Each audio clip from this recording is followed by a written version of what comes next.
उगम लता Gangwal trustee Gunayatan Madanganj Kishangarh से नमोस्तु निवेदित करती हुई कह रहे महाराज जी, गृहस्थ जीवन में रह कर के सुख और दुख के पार कैसे जिएं, कृपया समाधान करें। गृहस्थ जीवन में रहकर सुख और दुख के पार कैसे जिए। देखो, सुख और दुख तो आएंगे, लेकिन निमित्त से प्रभावित रहने की कला विकसित कर लो, सुख और दुख के पार हो जाओगे। चाहे जैसा हो, चाहे जैसी सिचुएशन हो, कर्म सिद्धांत पर विचार करो और अपने जीवन को आगे बढ़ाओ। मैं दो उदाहरण देना चाहता हूँ। अंजना गृहस्थ थी या साधु? पता है सबको, अंजना गृहस्थ थी। उसके जीवन में कितनी बड़ी विपत्ति आई। 22 वर्षों तक पति का वियोग सहा। क्या वो दुखी हुई? अपने मन में धैर्य धारी, समता रखी, कर्म का उदय माना और सोचा चलो जो है सो ठीक है। उसके बाद 22 वर्ष बाद भी पति का संयोग मिला भी तो विपत्ति का द्वार बनकर गर्भवती अंजना को अपने पति के घर से बाहर निकाल दिया गया, निर्दोष होने के बाद भी।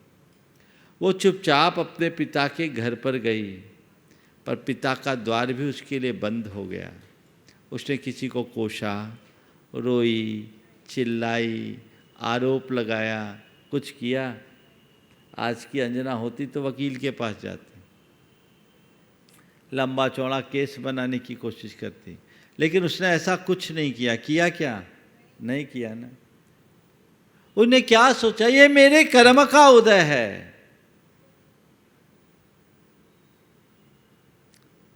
गुरुदेव का एक हाइकू है,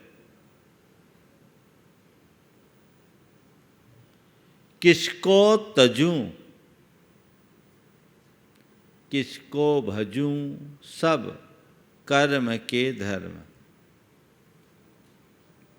किसको तजूं किसको भजूं सब कर्म के धर्म। किसको मैं छोड़ूं, किसको ग्रहण करूं, सब कर्म के धर्म।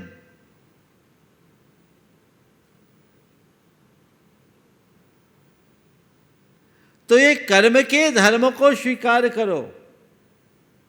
जो है मेरे कर्म का उदय है।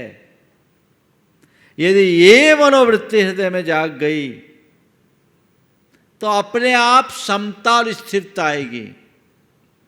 और जब समता और स्थिरता आएगी तभी आप सुख और दुख के पार जा पाओगे और जीवन को नया विस्तार दे पाओगे।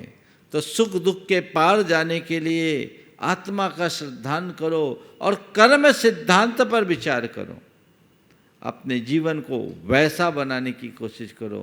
तो किसको तजूं किसको तजूं भजूं किसको सब कर्म के धर्म।